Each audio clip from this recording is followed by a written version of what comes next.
Today we're going to carve a turkey. This started out as a 15-pound turkey, and I don't normally trust my turkeys, but I was really unhappy the way the legs were kind of opening up, and it was going to pull this apart. And so to keep it juicy, I put a little stitchery on here to hold it together. So if you need a reason to trust, there you have it. So when I take a turkey apart, the people that I serve generally want white meat, dark meat, or both, right? So I try to keep them separate. In doing so, I'm going to want to take off the muscles in their independent parts. So I'm cutting the skin in between the dark meat and the white meat here. And the wings can come off pretty much on their own. Depending on your family and the people that you're trying to serve, I'm going to use this as a landing pad for the product. Some people like the wing meat and some people don't. This makes like a mini drumstick if you just pull that off on its own. Now the wing tips themselves, not a lot of meat going on there. I always have a pot ready because I'm going to make stock, or more appropriately broth, with all the leftover parts. Because we paid for it, you simmer that with water, strain it, put it in your cooler, let the fat come to the top. You've got a beautiful starter for sauces, soups, and whatever, okay? Now this is that midsection from the wing. Some people might want to nibble around on that. If you have people who enjoy the skin, there's a lot of skin to meat ratio here, okay? So I'm going to take those off.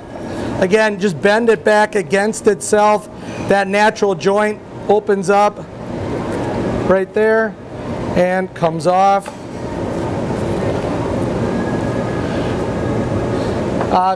To be safe sanitarily, you're going to want to cook your turkey to 165.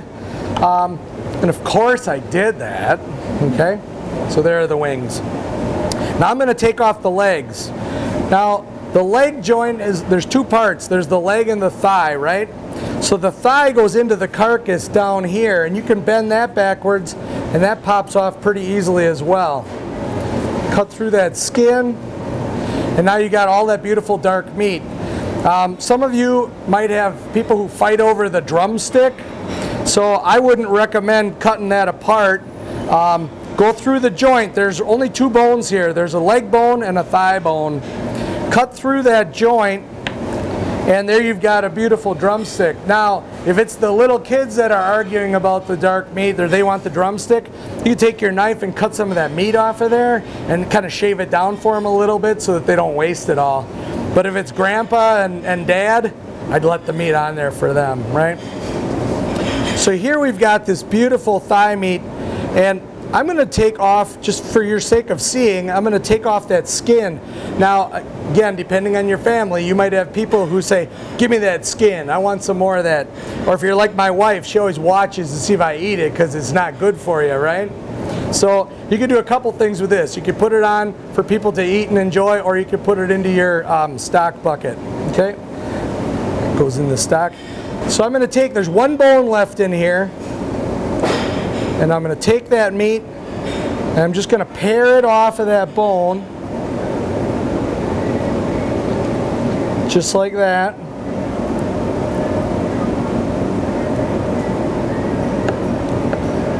Okay. Now, you see I got most of the meat off, but not quite all of it, and so I don't want to throw that meat into the stock bucket. I'm just going to take a little bit of that off of there. Now I'm going to put this dark meat aside until we get to the point where I'm going to cut it up into portions. I'm going to start a little schnibbling pile here. A lot of you out there probably have family that want to eat the schnibblins, right?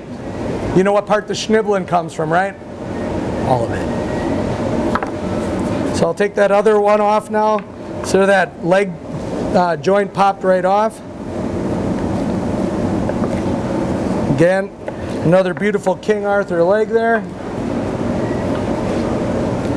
Pull this one down, break that off the carcass. Remember, there's only two bones, the thigh bone and the leg bone. You get that to come off the carcass all in one nice piece, and you get all this beautiful dark meat. There. Now, what's left here are the two lobes of the breast with that keel bone in the middle. If you want to get the most yield out of your turkey, and most people at home are not going to do this, but inside of here is the wishbone. If you take that out first, you're going to get the most yield out of that breast because then you can cut all the way down. I did not take it out because, like I said, I don't think a lot of people are going to do that, so now I'm going to have to cut around it. Either way, the only thing I'm going to end up with is a little bit more schniblins. So picture the lobes of the breast sitting on top of that cavity, the rib cage cavity. So we're going to want to take those off in lobes so we can slice it into portions. So I take my knife and go right down the middle. You're going to go either on one side or the other. This is one you might want to let that skin stay on. And this is very warm. The gloves are helping, but only a little. And I'm going to want to get all the way down that the turkey tenderloin comes along. And I'm cutting along that carcass right there. Now I want to run my knife right along that rib cage so that as we take that off, we're going to yield as much as we can to the breast. Again, some people want the white meat, some people want dark meat. You just go right along there, and I'll turn this around for you in just a second.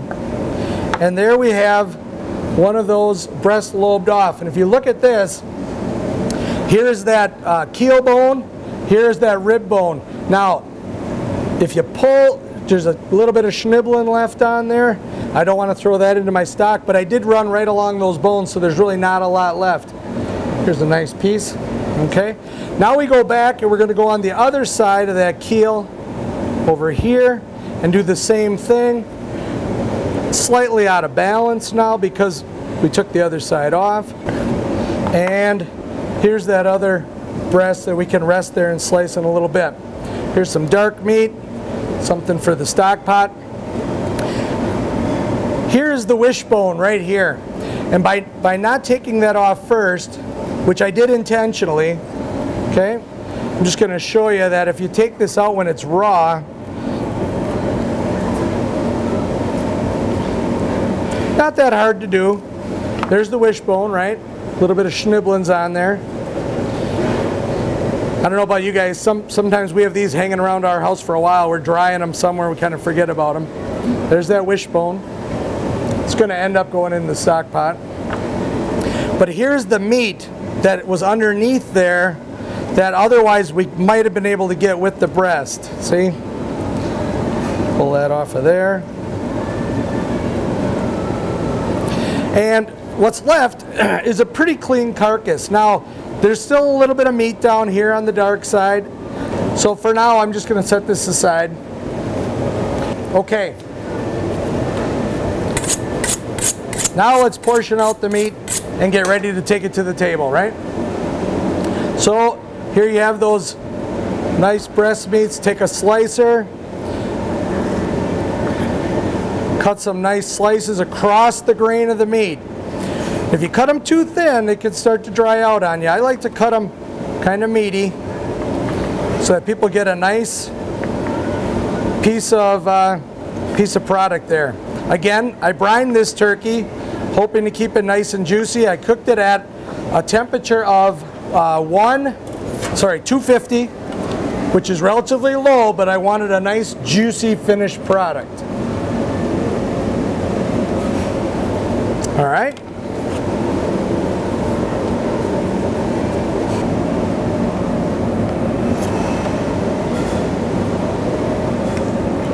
So there are the breasts. Now we're gonna put the wings on there as if we're yielding them, right? There's the internal flat bone. These are the drumettes, okay? We're gonna put these legs on there as they are. And last but not least, we're gonna take that dark meat and we're gonna cut it into slices as best we can. Pieces are a little smaller.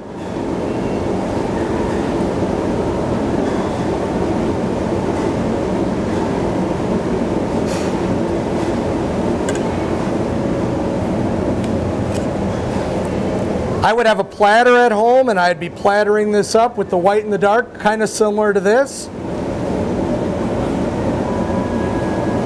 Which is going to be juicier? Probably the dark meat. There's more fat, there's more connective tissue.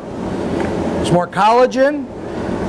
Takes longer to get the dark meat done than it does the white meat. And last but not least, I'm going to yield out what I called, what were these? The schniblins, right? The schniblins. So we're going to put those on there.